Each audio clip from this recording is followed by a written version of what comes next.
blood, sweat, and tears. I'm big zone, I'm big Dead and shit. The fuck else would happen? Think much more.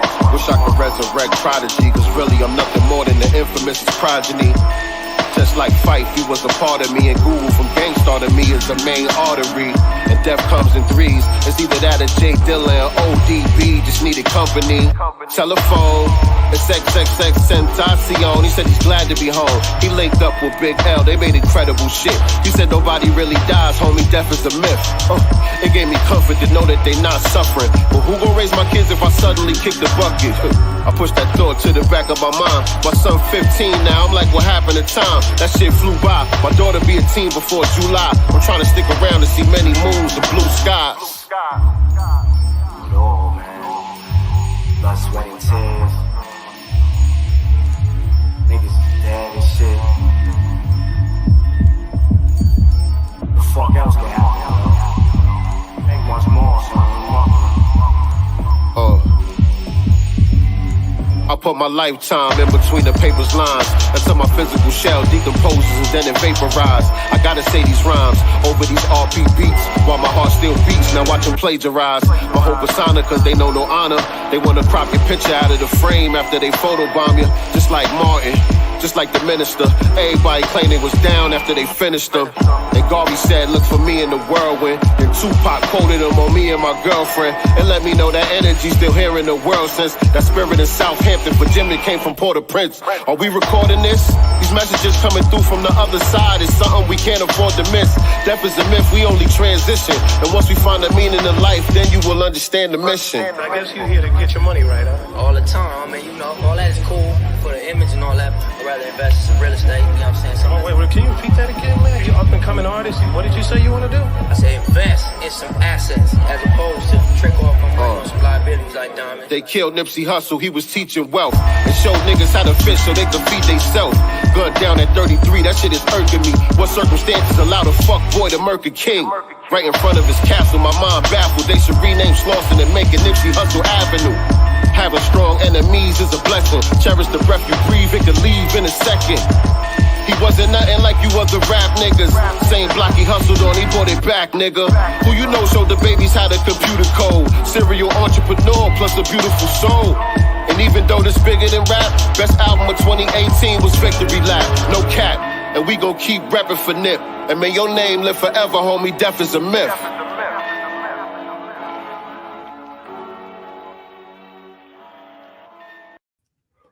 Those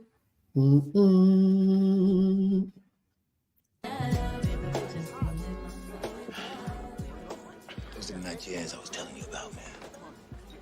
Them motherfuckers, they be getting that shit from Pakistan, right? They goes to Lagos. They be bringing it over here in diplomatic pouches, man. They rocking the Bronx with that shit. Is that right? Funny. One time we used to look to him for our history and our culture. You want history and culture, you read National Geographic and shit. Tell you, man, no, we get with these motherfuckers, man, we can get out of bed with Gus and the rest of them wop guinea motherfuckers, man, like a bunch of cheap $2 hoes. Man, let's motherfucking go over and take care of some business, come on. Hey! Untumbe! How are you? Hey, I'm good. How you doing, Renato? How are you? Very good. How's it going? This is my brother, Romello here. It's a pleasure. I told you all I've seen about him. him, yeah. How you doing? He's, what's the deal? What's up? Well, we've been thinking about this, Renato, and it won't work. We can't work with Akata. You know, you do your thing. Wait. This is my brother. He's a very, very busy man. I understand. This is not a personal thing. It is something we cannot do it without. Hey, what's my fucking ass man wrong, man? Look, calm down, man. Just calm down. Okay, I'm sorry, man. Look, my brother was under the impression that you were gonna do some business. Maybe we can just have a seat, have a drink, maybe sit down, have a nice little diatribe, see if we can work this out. Well, don't take this personally, Romello. It won't work. You do your thing, I do my thing. You know? It won't work. We can't work with Akata. Akata. What is this Akata shit? Like American? Oh, shit. Cotton picker.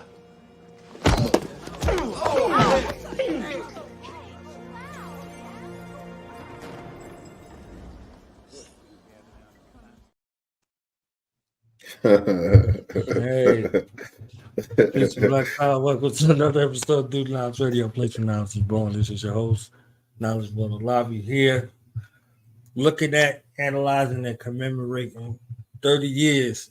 Lord, it's been 30 years Man, to the say date that. yesterday that this film came out. You understand what I'm saying? 1994 was that year. You know, it was a year for hip hop. It was a year for a lot of things. And this was something that was a staple, one of the staples for us. You see what I'm saying? Especially from where we from. So when I looked at the scene in particular, I said, let me reach out to the God, man. You understand what I'm saying? I said, let me reach out to the God and get the God in here because we know we got the epic classic offering. You understand what I'm saying? The master's table. And, you know, one of the super bangers on the joint is Akata's Revenge. You see what I'm saying? So I was like, man, let me get the God on here. You see what I'm saying? So because of my honor and privilege at the time to introduce some to others, one half of the dynamic duo of the masterminds. You see what I'm saying? We got the gods in the building. We got the resurrection of true God hop and the annihilation of this shit hop that we got out here by way of DJ RP Beats and my brother, the true and living, sincere love, the God. Peace to the God. Peace to the God, man. Peace to the God. Appreciate you having me. Appreciate you inviting me on to help make knowledge born, man. Peace to the family. Appreciate everybody tuning in live. Anybody checking us out on the replay. Salute. Salute, salute. So looking at this scene 30 years later, Lord, you understand what I'm saying? I want your thoughts, man, because I know there's some connection between Akata's Revenge and this right here. So Yeah. go in, God. You got it. Before we even go there, you opened the joint up with that Death is a Myth. You know what I'm saying? That was off of the project, the Spirit and the Shield project that me and RP Beast did. And shout out to DJ RP Beast too. He was supposed to be here with us tonight, but something came up. I think he's doing something with his daughter now. So, you know, the understanding is the best part. So, you know, we respect that. You know what I'm saying? So shout out to my brother DJ RP Beast. But yeah, that Death is a Myth joint, you know, it be hitting. You know, when you don't listen to it for a while, you know what I'm saying? It just hit a little different. I'm listening to it while you playing the intro. And it's like I tell people oftentimes, man, I don't really take credit for writing the rhymes, man. You know what I'm saying? I'm just a vessel. And, you know, I channel the energy from the ancestral realm. You know what I'm saying? I channel the energy from the warrior scholars that gave us the game and all of that. And really, those is my ghostwriters. So when I'm listening to it the same way you listening to it, as if it's an out of body experience. You know what I'm saying? And so just listening to some of those bars, man, like, yo, what he said? He said something about that spirit in Southampton, Virginia came from Port-au-Prince. Are we recording this? These messages coming through from the other side is something we can't afford to miss. And that's exactly what I'm saying. Man. We channel the energy and the rhymes just come through us. You know what I'm saying? The beats, they just come through us. You know what I mean? So we can convey the message for the listening audience out there. And so, you know, it's my honor and privilege to be able to utilize my gift in that way, man. I appreciate you supporting us all of this time, brother. You know what I'm saying? I just want to throw that out there, you know, before we even get started with the topic. But yeah, Revenge of the Akata. It's important, you know. So I'm glad that you brought this up. You know what I'm saying? A lot of people probably ain't even really doing the knowledge to the fact that it's the anniversary of the film and all of that. But it's good to bring that type of awareness because it is a classic. And that scene right there, I think it was overlooked for a long time. That scene, you know, people didn't really do the knowledge at the time. It kind of just went over a lot of heads. You know, so I know myself, you know, I wasn't tapped in at that time, 1994. You know what I'm saying? With some of the anti-foundational Black American sentiments that is out there amongst every other group. You know what I'm saying? But the part that hit hardest and hurt the worst is from, you know, our melanated brothers from the diaspora, particularly from the continent. You know what I'm saying? And it seemed like everybody got a derogatory term specifically for foundational Black Americans, those of us who come out of the killing fields of American slavery. You know what I'm saying? Those of us who've been through that ma'afa here on this soil in particular. Everywhere you go around the world, all these different groups have some type of derogatory name specifically for us.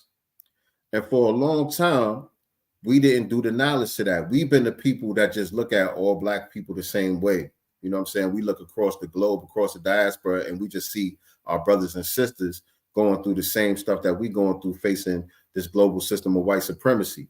You know, they got their struggle, we got our struggle, and we have a camaraderie with people just based on that. You know what I'm saying? And really just based on, you know, just based on phenotype and complexion and, you know what I'm saying, all of that. It's just like, okay, it's another Black person.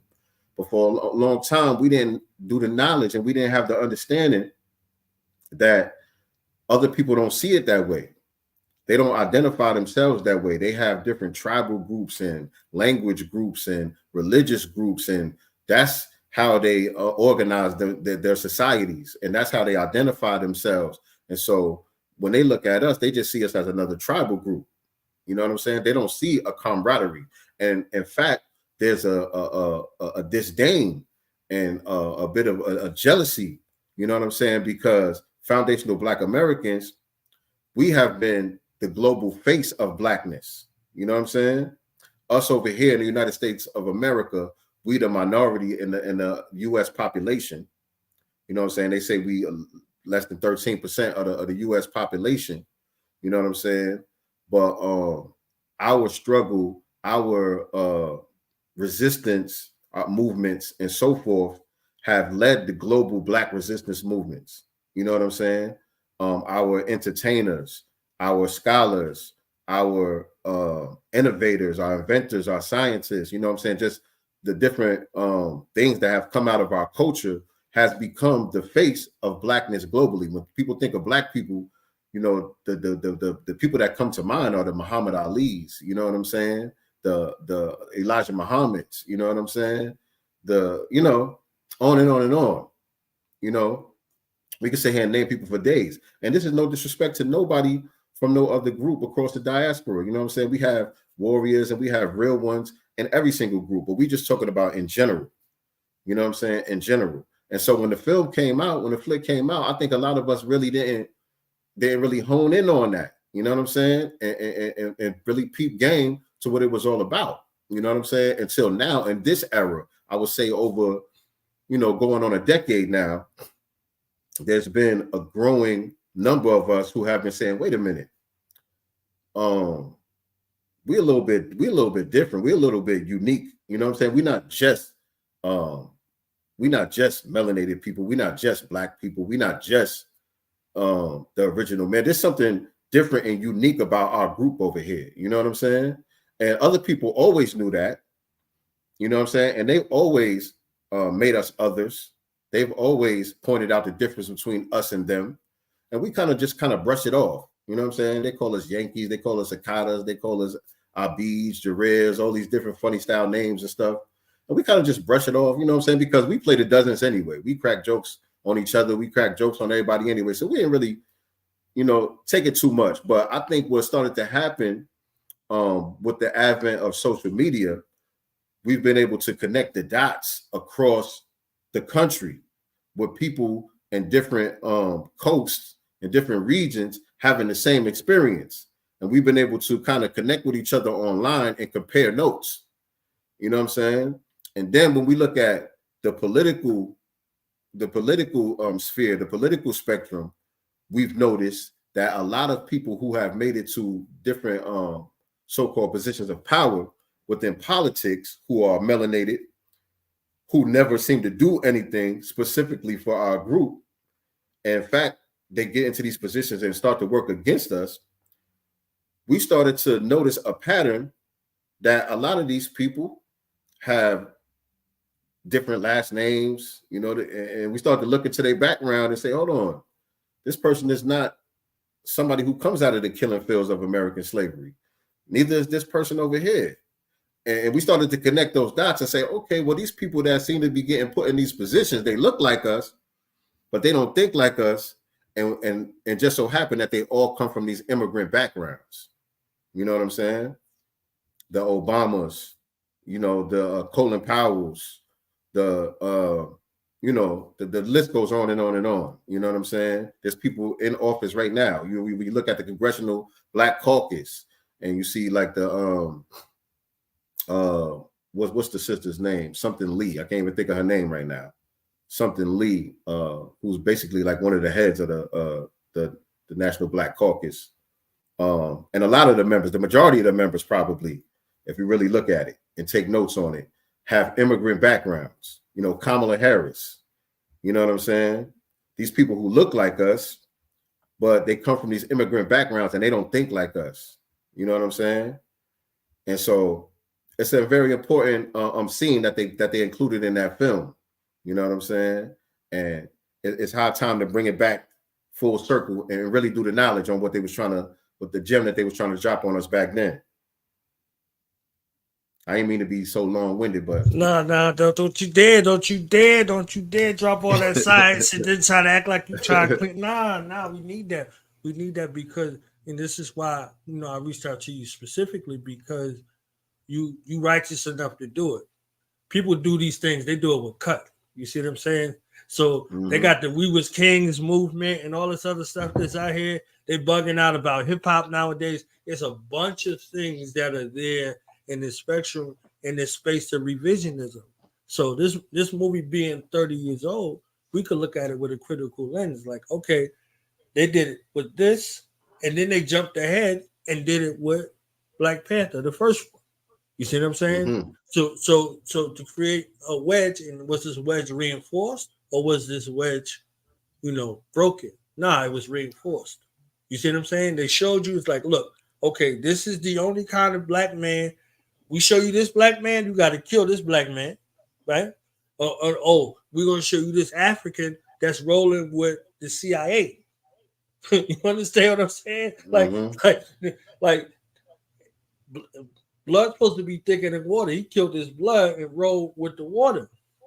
You understand what I'm saying? So it's like, okay, so when you see this kind of man espousing these kind of narratives, you got to kill him. And then what we going to give they people? We're not giving them the weapons to fight. We giving them a community center. You see what I'm saying? Like, so it's like all of these things that's there to where these narratives are stirred up by people who not us to have this rabble-rousing space amongst us. But we got to be real about it. It was already there. It was already there, and either we're going to mend it or we're going to have a further divide. You see what I'm saying? And the way these people are talking as representing the power structures of their generations, it's a further divide. Then folks got to be real about that. So you work with who's willing versus who's not willing. You know what I mean? So I'm looking at it and I was like, man, I got to get the God over here because it just makes sense. If they was able to slide this by in a movie, what other things are they sliding by? Because they're not sliding it by no more. They're very direct with their disdain. You understand? It ain't overt. I mean covert. It's overt. It's right out there in the public, in the face. And with this advent of this push towards FBA, towards ADOS, towards this reparation conversation, everybody and their mama who wasn't with us is sneaking around, and that's you know, you see what I'm saying? So all of these things are at stake. So I'm you know me, you know where I stand. You see what I'm saying? But I'm not a fool out here. The thing that was the most damaging in the scene, I seen it as a child. You know what I'm saying? I'm looking at this. I was like, yo, both of these dudes is selling drugs. Right. So even in selling drugs, there's no solidarity. Even in selling drugs, it's still a position where you're looking at this as authority. So his brother said, yo, if we get with these dudes, we can stop messing with these dudes. And these dudes is the same dudes because they have a connection with us that's from exploitation and that's from criminality. There's nobody on the planet that don't have no connection to black people in America in specific that ain't got no root in exploitation and criminality or both. You Facts. see what I'm saying? So we look at the African, we look at the Arab, we look at the Asian, all of that. Y'all watching Snowfall and all this shit that come on TV. That's South America, that's Central America, that's Latin America, that's the Caribbean. There's no place that don't have no connection to black people in America. Black men, black women, black children that's born here that don't have no relationship with vice, criminality, or exploitation. Period. And that's what we got to be mindful with. And that's why I stand in organic solidarity. But this is the real thing. You see what I'm saying? So we go back to Charles S. Dutton in Menace to Society. He said the hunt is on and you're the prey. He was quoting Curtis Mayfield. You see what I'm saying? He was quoting Curtis Mayfield, who was quoting Kwame Ture. You see what I'm saying? So we got to understand like what's at stake and how we looking at it and navigating through it, and not fall victim because an alliance based on melanin. We need more evidence. You know what I'm saying? What Jay said, we don't believe it. We need more people. You understand? You know what I mean? Like so that's why, you know, I got you here. You see what I'm saying? So I like how you just gave the lineage of that quote from Menace to Society all the way back to Kwame Ture. You know what I'm saying? I didn't even know that. Talking about lineage, you know what I mean? You just trace the lineage of that quote. Because we use that. We actually used that clip from Menace to Society on the Spirit and the Shield album. Right. For the song, I think it was the Coming to America joint, if I'm not mistaken. Mm-hmm. The Coming to America joint. The hunt is on and you're the prey. Right. You know what I'm saying? So yeah. Deep shit. That's deep shit right there. It's our job. You see what I'm saying? To do what we need to do, you know, for our babies, like everybody else doing for their own generations. You know what I mean? I see Mama in the building, man. Peace to Mama, man. Shout out to Mama Love in the building. Man. Always, man. I can't even see the chat, but shout out to Mama Love in the building. Right. But yeah, man. I knew she was gonna be on deck. No mom's gonna be on deck all day. Go ahead. For sure. Now there's a couple of things that you had touched on in there, man. You know, of course, everything that you were saying is right and exact, but there was a couple of points that I wanted to unpack and elaborate on, if I could remember. You know, one thing that you pointed out, you know what I'm saying, us not being just blinded by the melanin alone. You know what I'm saying?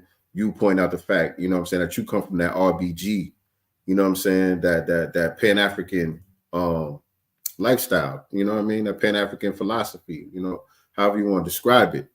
I feel like the delineation movement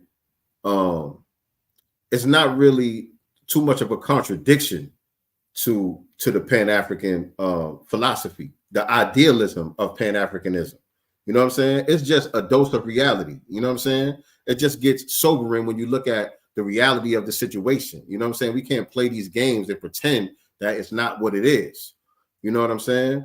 And so the delineation thing is important because we the tip of the spear. You know, speaking of the spear and the shield, we the tip of the spear as foundational Black Americans. And so Black empowerment is gonna either be it's either gonna win or fail at our feet based on how we move, based on the direction that we go in. And so us allowing ourselves to be exploited by people just based off of melanin has weakened us. You know what I'm saying? And so the delineation movement it's an empowering thing. You know what I'm saying? This is us getting our weight up and our strength up and really commanding and demanding respect from everybody. We getting some straightening from everybody, and we making everybody put respect on our name. You know what I'm saying? And that's very important because that's the way that we're going to be able to weed out all of the weak links, because this is not something that applies to, you know, everybody from the diaspora. Of course, like I was saying, you got riders in every group. We got riffraff in our group. You know what I'm saying? We got coons and bedwenches and all that stuff in our group. You know what I'm saying? But in order for us to get our strength up and for us to weed all of that stuff out and separate the wheat from the chaff, we have to circle the wagons around our culture and really understand who we are based on our unique history. What we've been through over here is something unique that nobody else has been through. And it has created a culture that is unique on the planet. It's brand new. You know what I'm saying? And it's the most influential. And so we have to take a look at that. We have to recognize that. We have to appreciate it. And we have to understand what it is and the power that comes with it. You know what I'm saying? And then once we begin to do that, as we're seeing already in a short period of time, as we're seeing already, we're beginning to get the respect that has been, that has been skirted all this time. You know what I'm saying? People are starting to get some act right when they come around us now, because they understand that we on the delineation shit. Before, they was able to just weasel in and blend in and do their little bullshit, throw the stone and hide their hand and all that. But they know now we checking last names, we looking at hairlines, you know what I'm saying? We listening to how you rolling them R's a little different than us, you know what I'm saying? We looking at that funny outfit you got on, you know what I'm saying? We like, hold up, bro, where you from? Where your family from? Where your great grandmother was born at? You know what I'm saying? Because you don't sound right. That shit you talking about, you might not be from around these parts. You know what I'm saying? You might not be able to speak on this topic right here. Let's see if you qualify. They understand that now. So now they're coming around with some act right. You know what I'm saying? And so it's only right. It's only necessary. We get in the respect that we deserve. You know what I'm saying? And we're not asking for it, we taking it. You know what I'm saying? And another thing that you touched on, this movement is also necessary because we have to put a stamp and we have to put a flag down on the things that we've created and the things that we've innovated. You know what I'm saying? That because when you look at something like hip hop, for example, hip hop comes from foundational Black American culture. End of story, period, point blank. It wasn't no collaboration. It wasn't no multicultural thing. None of that. Everybody got it from us. You know what I'm saying? We went to the park. We was playing our grandmother's records. You know what I'm saying? We was playing auntie and them records. You know what I'm saying? And we was doing what we've been doing. It wasn't nothing new for us. It's just that these different elements came together under one roof. And we invited everybody to come join us. You know what I'm saying? And so the Puerto Ricans and the Jamaicans, they was our first students. They was the first observers of the culture. You know what I'm saying? And salute to them, the ones who have respect. You know what I'm saying? But at the end of the day, this is something that comes from foundational Black American culture. And it's just one of the things that we've innovated. You know what I'm saying?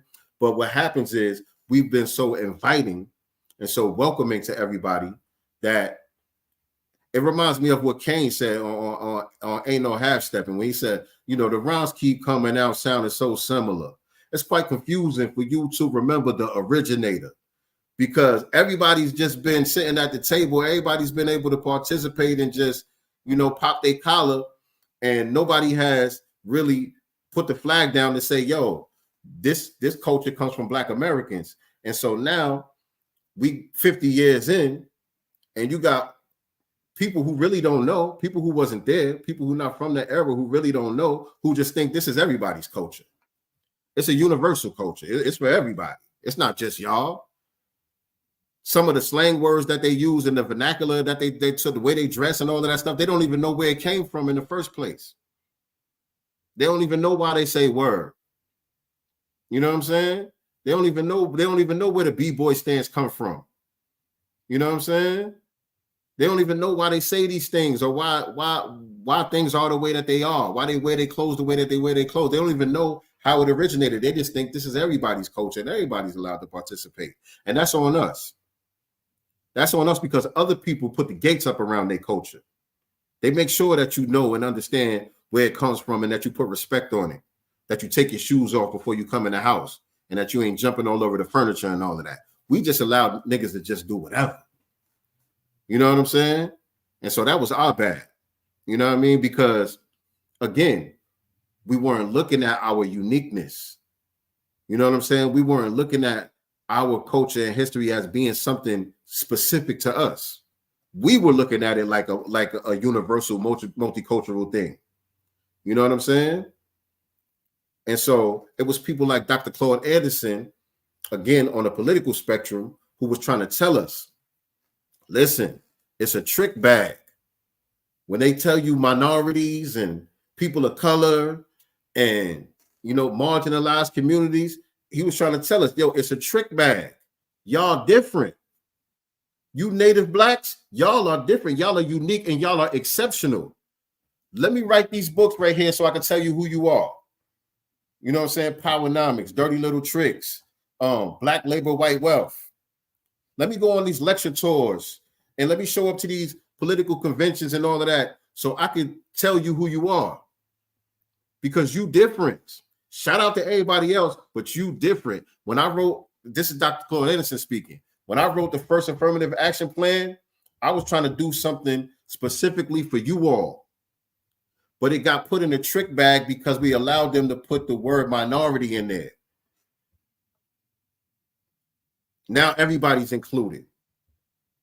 White women, midgets, humpbacks, Hispanics, Latinos. Yes. And we go from the front of the bus to the back of the bus. Again. That's it. You know what I'm saying? You know what I'm saying? And he was being ignored. He was being shunned and brushed to the side by the so-called black political establishment. You know what I'm saying? The NAACP, the Urban League, and, you know, all of these people who have been funded and put together by the open enemy, people from the dominant society, you know what I'm saying, who prop these groups up and pick the leaders and all of that and pick the agenda for them and all of that. You know what I'm saying?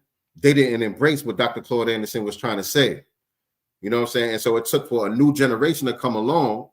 And shout out to Tariq Nasheed. I give him a lot of credit for taking people like Dr. Claude Anderson and others and putting them on the big screen in films like Hidden Colors to introduce that message to a new generation who was ready for it, who was ready to receive it and act on it. You know what I'm saying? And that's really what began this delineation movement. Us tapping into what Dr. Anderson was trying to tell us. We were children. You know what I'm saying? We were children at the time when he was screaming this at the top of his lungs. You know what I'm saying? And so that's how we got where we are now. That's how we got where we are now. And so this is not a diaspora war. We're not at war with our cousins and our brothers and sisters. No, it ain't about that. We still got love. But we're going to get some straightening, though. We're going to have some respect. Respect is mutual. You understand? Respect is mutual. We rep their causes for years. Just like I could trace back that lineage, I could trace back a lineage from 57 to 75 where black people here were help funding and fighting for African liberation. So African Independence Day in West Africa, all of those countries that's on that continent, we fought with money and fought with ourselves and fought on other different levels in regards to that. So when they raise up their flags and they have their African their independence, they have their independence. You see what I'm saying? So we're intertwined. Our destinies are intertwined with one another. You know, we was out there marching and fighting against apartheid and funding and funneling money to avert the crisis of apartheid in South Africa. We have a long track record, a long-standing history from a couple of generations. You see what I'm saying? I could go back further to the 1700s, but I don't need to do that. I want to point to something that's near and present. You see what I'm saying? We have a long-standing history in support of the mother continent in regards to that goes. You don't see it in reverse. Right. You don't see it in reverse. You don't see it in reverse on purpose. There's a couple of different reasons for it. But then when you actually get with the people, too, you don't see it in reverse either. There's a level that they're prepared to go, and there's a level that we are not prepared to go. You see what I'm saying? So that's how it's supposed to be. Like they repping their people, and they have their own tribalism amongst them. Let them have that with them, and we get organized and do what we need to do.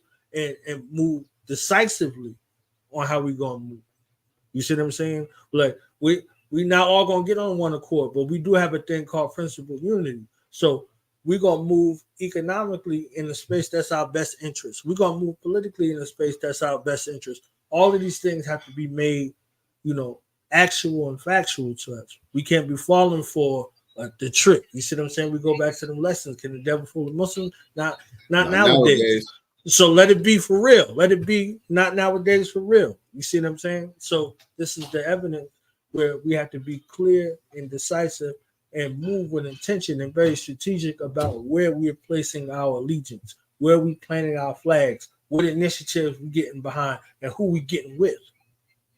You see what I mean? Like this 1994, 30 year. This is also the 30-year cycle, not today, but when I get to the date, you're going to bug out, of the 94 crime bill. This is the 30-year anniversary of the signing of the 94 crime bill. Huh? It's in an election year, right? Selection, election, however you want to look at it. It came out. Now this is gonna bug you out. It was signed into law September 13, 1994. September 13, 1994. Is that Tupac? That's 96. Yeah, Tupac was 96, but I think it was September 13th, though. Yes, exactly. Right. There's no coincidence, right? So this 94 crime bill comes out September 13th, 1994. They was calling us super predators. They had to bring us to a hill, all that, right? All them people that they voted for, right, and put in office, right? This is what they're doing. They're walking around with hot sauce in their purse and all that, right? 25,000 super cops. This was the RoboCop era. You understand? September 13, 1994. Biggie's album, Ready to Die, came out September 13, 1994. So war, drugs, war on poverty, hip-hop police, all of these things have a resonance right then. Giuliani. So, right. So we go from COINTELPRO to COINTELNOW. Rest in peace to our brother, Steve Coakley Sr. You see what I'm saying? We go from COINTELPRO to COINTELNOW. Who are the operatives now? Who are the early warning detections? What was a movement that was a mass that was teaching consciousness, that was getting us aware of how to move? Oh, let's infiltrate this movement and remix it right before your eyes. We invented the remix. You understand? So now the super predators got to get brought to a hill, and the number one album that comes out in 94 is said Ready to Die. We were dying on sight. We're dying on sight. You understand? The shit looked like Judge Dredd out there in the street. We got to connect the dots and put them all together. Go ahead, Lord. Would you say that was like the real turning point? I think, I think the seeds were planted before that. But I think that might have been like the real turning point where hip hop started to really shift away from the consciousness. Because prior to that, the consciousness was in the forefront. It wasn't like, what do you call that? It wasn't like just some niche over here. You know what I'm saying? Backpack rap. You know what I'm saying? It was in the forefront when it was PRT, when it was Brand Nubian. You know what I'm saying? When it was S-Plan. Like these guys were mainstream rappers. You know what I'm saying? It wasn't no underground backpack shit that was going on. They was playing that shit on MTV. Right. You know what I'm saying? All that. You know what I mean? Speaking of, Stetson Sonic, by the way, they had the whole Free South Africa and all of that. Right. Another point to make about, how we supported, you know what I mean? People put their careers and their lives on the line to try to make sure that Africa was straight. They had it in a different world. They had it everywhere. It wasn't a place where you could go. Whether you look at A Different World or you looked at what was that movie? I hate Spike Lee movies, but School Days. It was in School Days. You see what I'm saying? Like it was very apparent. It was very apparent out there in the public of our allegiance to what was happening.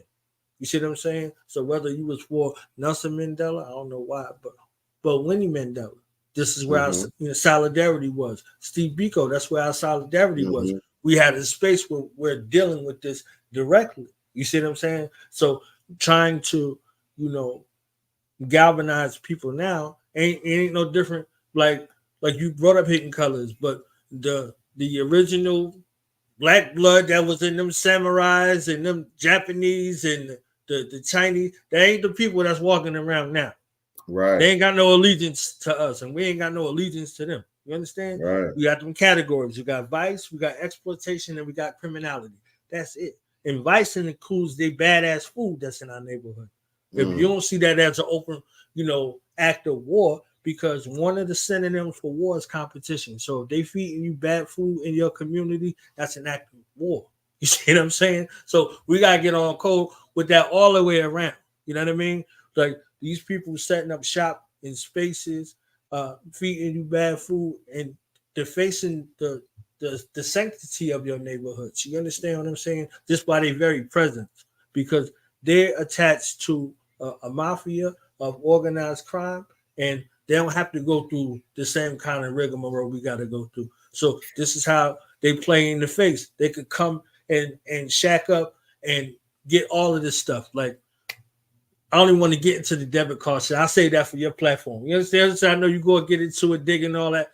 This is the real. Like these things are very apparent in your face. So they did it with hip hop. It started off looking like us and ended up looking like everybody other than us. All of these ambiguous folks that's running around here. You see what I'm saying? So you be hard pressed to find a black man, woman, and child in the art form that we champion. That was a result of them taking instruments out of the school system, the public school system, as a result of it. You see what I'm saying? So that's why I did the whole microcosm in regards to does the hip hop industry owe black people reparations? That's a real question. You see what I'm saying? That's a real research. That's a real book. That's a real documentary. These things are happening. So these are where the mind is. So we're not. So I asked you this in regards to the reparations movement and with this election time coming again. You see what I'm saying? Like I know there might be things you can't get into all the way, but where should the mind of foundational Black Americans be in regards to this selection process and this push for reparations? Man, it's real simple for me, man. It's real simple for me. Whoever is going to offer our group specifically any type of tangible benefits that's going to put us in a better position, specifically reparations, but there are other tangible things that will help put us on a path towards changing the status quo where it may be able to warrant, getting us to go to the polls to support anybody. You know what I'm saying? Now, you got to look at, like people say, all politics is local. You know what I'm saying? So based on your area, wherever you at, whatever city you in, whatever state that you live in, you got to look at what's going on locally. You know what I'm saying? And see who's running in different positions that have an agenda that's going to help empower the Black people in your community. You know what I'm saying? But when we're looking at this national selection process, what you talking about coming up, man, people have to understand that it's not mandatory for you to participate in that process. You know what I'm saying? They try to run this game on us, this reverse psychology on us that if you don't participate, then you don't have a right to complain. But it's the exact opposite of that, because you the one that chose this motherfucker. So now don't turn around and complain, because we was trying to tell you this person wasn't shit in the first place.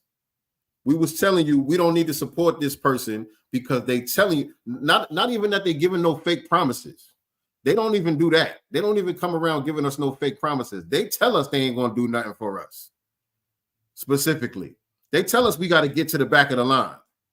You know what I'm saying? And so we are saying, listen, well, if that's the case, fine, I'm gonna stay home. I'm not going to participate in the process. I can't support either one of y'all. Neither one of y'all have my best interest at heart. Neither one of y'all are offering anything in exchange for my vote. This is supposed to be a quid pro quo situation, something for something. We're not getting anything out of it, so we're just not going to participate. And those people who say, well, we got to vote because, our forefathers died for us to have the right to vote and all of that, and they go out and vote for these people who told you that they wasn't going to do nothing, those are the ones that don't have the right to complain. Because you chose this person. I didn't. So I have every right to complain. I told you from the beginning I wasn't satisfied. I'm still not satisfied. So I'm staying on their bumper. You know what I'm saying? So our position is something for something. If nobody's offering us nothing, then we offer them nothing. It's that simple. And the thing about it is people have to understand that not voting is an action. It's not a non-action. That's not you sitting around doing nothing. Because when enough of us, when a critical mass of us stop participating in that process, it's going to send shockwaves through the system that the system is failing, that their programming is no longer working. And that puts them in a position where they have to do something different. you know, keep on voting them in and then talk about we're gonna hold their feet to the fire after the fact. They done already got what they wanted from you. There's no holding their feet to the fire after the fact. No, they got to come to us the same way they come to other people, like grown adults, and do business. And stop allowing them to treat us like children and pacifying us with symbolisms, Negro trinkets. You know what I'm saying? All they got to do is show up at the church and dance a little jig, and that's good enough for us. Give you a little pat on the head. Have some hot sauce in your purse. Tell them if you don't vote for them, you ain't black. All of these parlor tricks. They just recently showed this bastard in, you know, some foundational Black Americans' crib. You know what I'm saying? Talking to him with a piece of chicken in his hand that he ain't never. You know what I'm saying? Yeah. They'll do the song and the dance, man. They will do the song and the dance. They act like geriatric patients when they get pressed. But when they ain't pressed, they know exactly what they sharp. They sharp. And the thing is, man, you know, we could look to some of these other groups as examples. You know what I'm saying? We see some of these people who are more organized, who are more sophisticated politically as a group, and just look at how they operate. You know what I'm saying? When the politicians come talk to them, they come in with a bag. You know what I'm saying? They come in with a bag. Yeah, you got people lobbying for the politicians as well, but the politicians is coming back with something. You know what I'm saying? They coming to them saying, look, we're going to need your support. This is what we have on our agenda specifically for you. You know, once we get into this position, this is exactly how we're going to move. This is how we're going to be able to make this happen for your community. Community says, okay, cool. By the way, we got this bag for you. I'm gonna hold on to this receipt. You know what I'm saying? Make sure you do what you said you was gonna do, and we're gonna have a good relationship here. It ain't about being friends, it ain't about being liked, it's business. You know what I'm saying? And so if they're not coming to us with that same type of energy, then we just don't participate. It's really that simple. It's really that simple. I think it might be time for you to play that joint, Knowledge Bone. Word is bone. So I'm gonna give you a chance to. Because again, family, we here commemorating the 30th anniversary of the movie Sugar Hill. If you never saw that movie, if you're a youngster and you never got a chance to see the movie with Wesley Snipes, where what's the brother's name from 5 Heartbeats and all that? Michael Wright. Michael Wright. Sugar Hill is the movie. It's a classic film, black cinema. Go check the movie out. We are specifically focusing on the scene where they was trying to do a deal with a couple of Nigerian brothers. I think they was Nigerian, some West African brothers they was trying to do a deal with. And it kind of went left because the West Africans came straight up the middle with their anti-FBA sentiment and said, listen, we can't do business with you Akatas. We just can't do business with you Akata. And notice they didn't have the same energy for other groups. It's reserved strictly for us. They'll still do business with the Italians. They'll still do business with the Asians. They'll still do business with the Anglos, whoever, you know, the Irish, whoever. But when it comes to us specifically, oh no, we got to stay away from the Akatas. You know what I'm saying?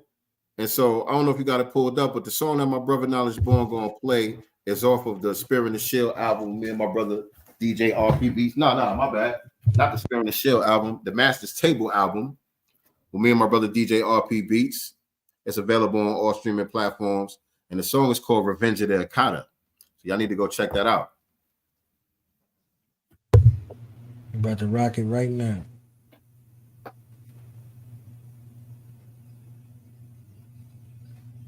Look at the gods, man, looking fresh in them suits, man. And I mean this shit with all due respect, dog. When we get to that war, when that war coming is us against them, my fucking AK is gonna go Akata, Akata, Akata, Akata. Okay, that's when my shit gonna ring out, nigga. You gotta chill, man. Gun down,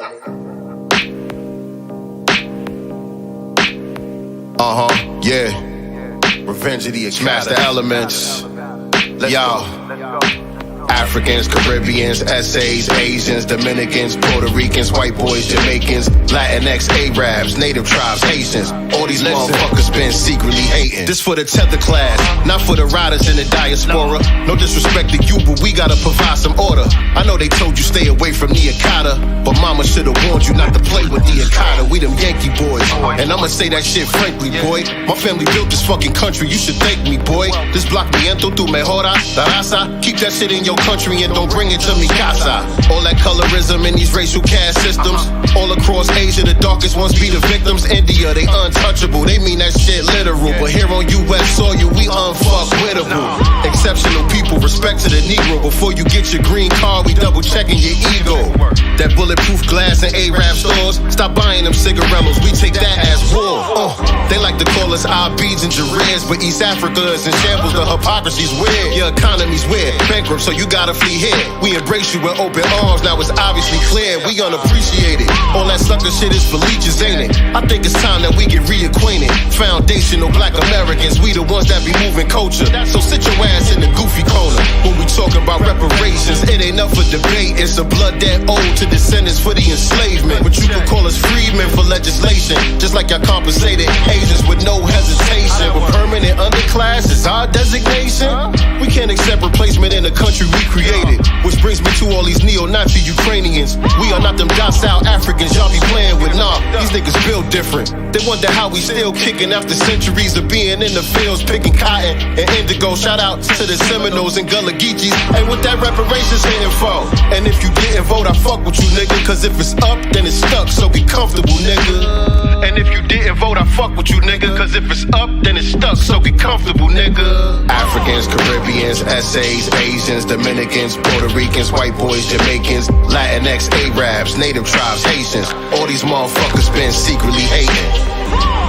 We're not asking for anything, we're not asking for anything, but all we want is what's ours. You know, this revolution is built on so many items, really.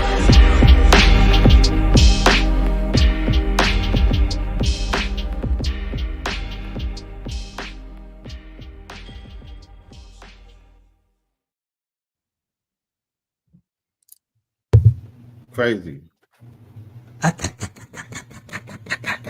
Hey, I need that sound effect, Lord. I need that shit. Come on. I need that shit. Hey yo, and that was real too. That little intro part. That was a clip from a Twitter space where that was a real tether that was really saying that. That wasn't a skit that we made up. Like that was real. That was somebody's real sentiment right there. I love that. But the thing is, everything that we touched on in this conversation, we've been chopping it up almost an hour. Everything that we touched on in this conversation was touched on that record right there. You know what I'm saying? From the cultural revolution, you know what I'm saying? From the political sophistication that is needed, from the exploitation, you know what I'm saying?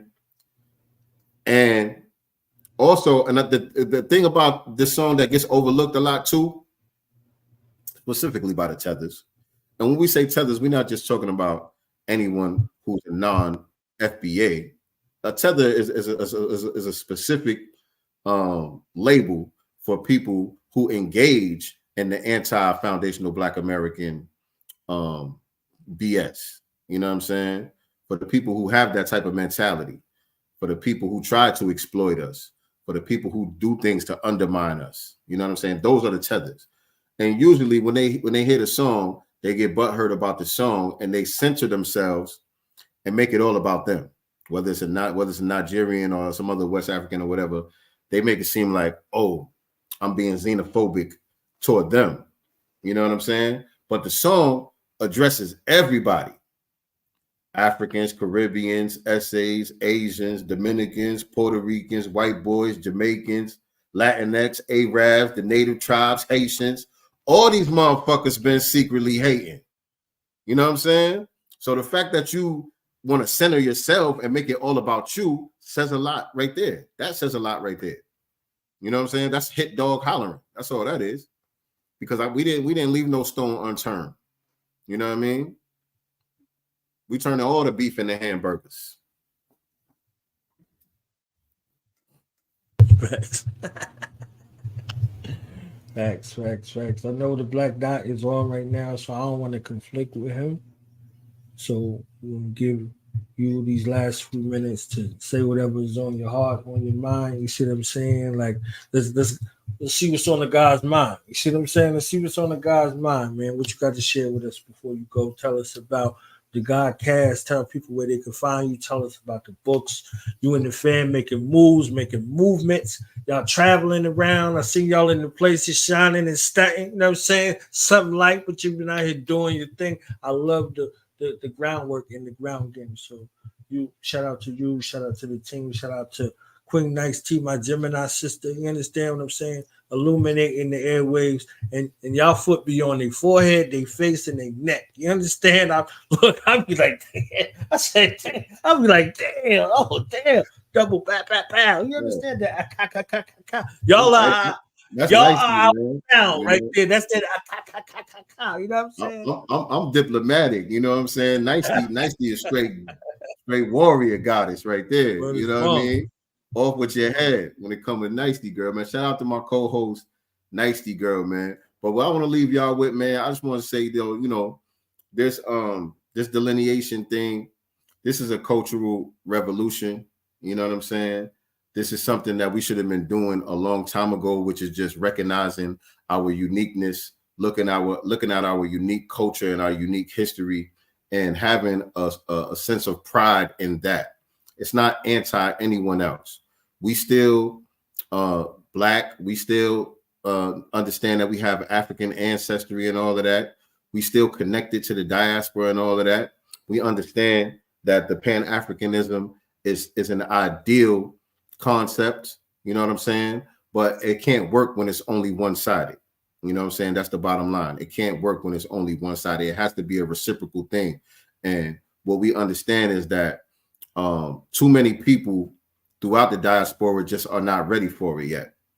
And so with that understanding, we have to look inward. We have to just turn inward and focus on our strengths and get our weight up culturally, politically, economically, you know what I'm saying? All of the above, you know what I'm saying? Educationally, we have to begin to circle our wagons and just take pride in who we are as a unique ethnic group, you know what I'm saying? And begin to build based on that, begin to connect with like-minded individuals based on that, you know what I'm saying? And then when we get our weight up, because look, we are the cultural leaders already. Even in our degeneracy, we set the most trends. People follow what we do because we just got a certain type of energy that becomes contagious. You know what I'm saying? So once we begin on this empowerment movement and we begin to get our weight up, people are going to follow that also. People are still going to look to us as that example, and they're going to follow suit. And then we will actually have people throughout the diaspora who are on the same page that we can connect with when it actually makes sense, where we could start to make some progress. You know what I'm saying? And so that's what this is all about, man. Salute to my brother, Knowledge Born Allah. Appreciate you having me on your platform once again, brother. And yeah, you guys follow me. I'm at Sincere Love to God on all social media platforms. Also on your favorite streaming platforms, you can type in my name, Sincere Love to God.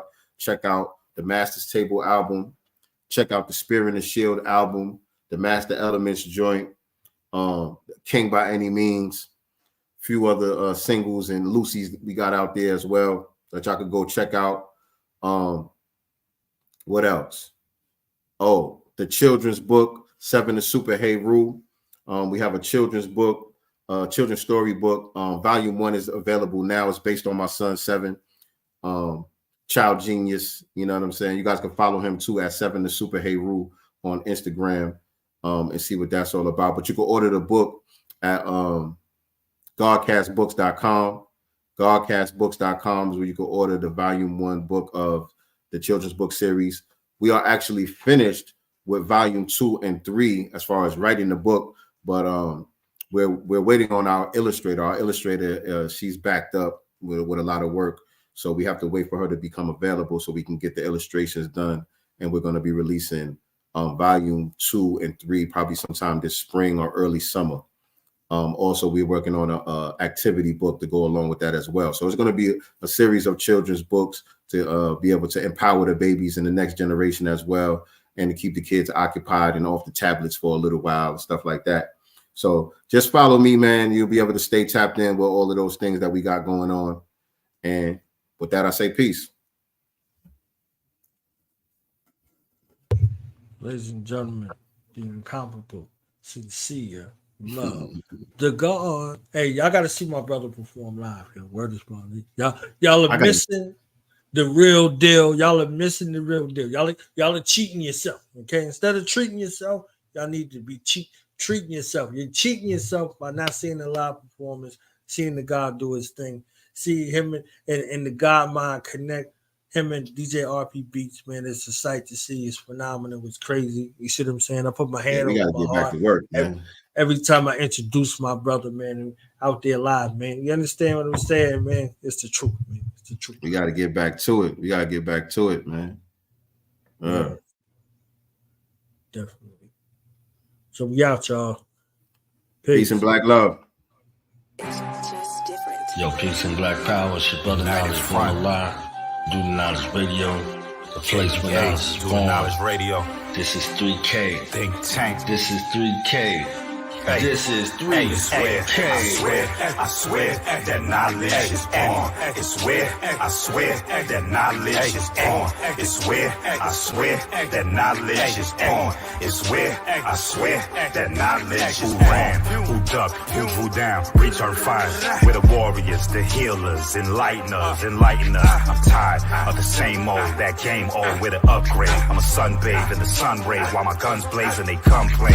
Level my level not attainable. I'm metal, not malleable. I'm a man, didn't need that manual. Reparations is incalculable. Yeah, we want it in blood. Dead in the begging, head in the beheading. Metal to the meddling. Members is aggressive. Getting to the Armageddon. Karma, seem calmer when it comes to retribution. Caliber, catalyst in my clips and I use them on traitors and haters and the ones that spread confusion. Cause the devil's playground wasn't built for our amusement. Hey, meet me at the guard hour. Hey, in these strange days. You gon' need a strong counter, spin like Beyblade. Impenetrable armor, Orient aura. This story, this saga, get gory before it get calmer. Keep holding that revolutionary posture. 85 gon' dip and dodger, but when they get monster, they turn into MC Light, earrings, and become door knockers. I'm irate, they pirate the culture, send them to Davy Jones' locker. It's okay. Okay. Let them think that you lost it. Be patient, this type of thing you can't force it. Play possum, but nah, not know about the road. And they can't comprehend cause the language is coded. We plan ideas and we plan explosives. Make your pockets go for more bits or more bread.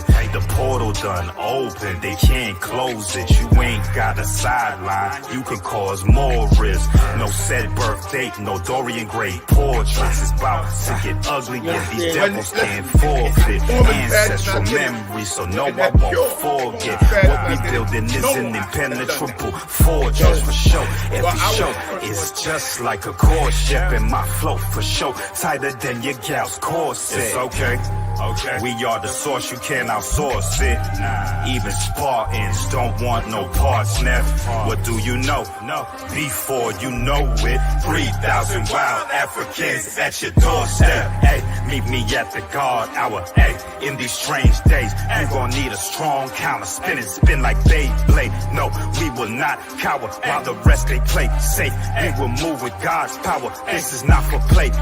Honor my ancestors, play the Orient day. Peace to you, loved ones, stay dangerous and stay safe. AKAs and AKs coming to make their caves cave. Wreck the race like tape case, stay dangerous and stay safe. Brothers just walk up on me, and they're just like, you know, you can just see the hunger in their eyes. Like as soon as you know what I mean? They was like, yo, you know, we a group, and we think